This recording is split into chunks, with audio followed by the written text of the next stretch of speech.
equal rights for women, and they cloaking this stuff in equal rights to do abortions. Listen, I mean, this is. But wait a minute. We've talked about this a million times, and I've written about it, and all of us here have. This has nothing to do with women's rights. This is why all the early feminists were hardcore pro-lifers and opposed to the legalization of abortion. You go down the line. Susan B. Anthony is the most obvious one, but Elizabeth Cady Stanton and Virginia Woodhull, and the Clayton's Weekly used to be the feminist magazine back starting in the 1800s.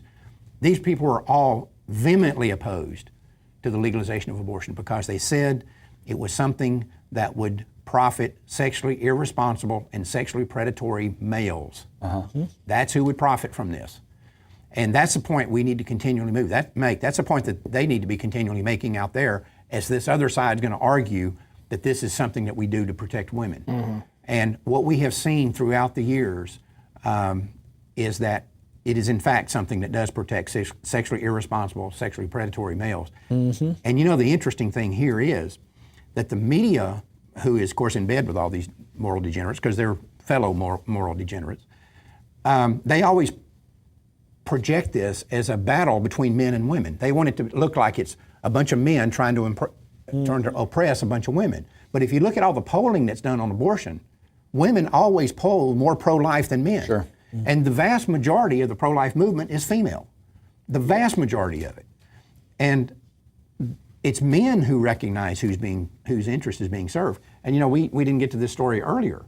This story that you have here is a perfect example of what I'm talking about. Yeah, this goes back to 2007. NBA player J.J. Redick signed an abortion contract with his then girlfriend, Vanessa Lopez. He was with the Orlando Magic then, and now he's with the LA Clippers. And she was pregnant, 16 to 17 weeks pregnant. He said that if she signed the contract, if they stayed together for a year, if they broke up before a year after the abortion, he would give her $25,000.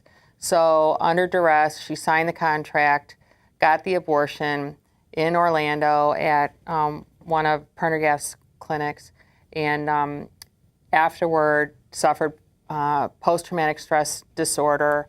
And when she signed her forms, which have now been made public, she said on the form that she felt forced into it, that she felt guilty and sad even beforehand. And of course, the abortionist still gave her the abortion. And now, all these years later, this came out as a result of another court action, and Redick is denying what is black and white, you know, the abortion contract that he signed. And it's just evidence that abortion exploits women. There's a whole new hashtag on Twitter called Bro-Choice. Bro-Choice. Guys that like abortion because, you know, and they've admitted it, that they get more sex without any consequences. Well, yeah, we're going to talk about that in a future show. I've got notes collected for that because we saw this down in Austin. The bro-choice thing was big down in Austin. And now there's this new study out where these guys are saying that the best state for sex for single males is Oregon, because Oregon has the least restrictions on abortion. So what are they saying? They're saying the same thing all these early feminists said, that this is something for the benefit. You know, I've always said abortion is done to women, by men, for men. And that's always been the case, and that's always the way it will be.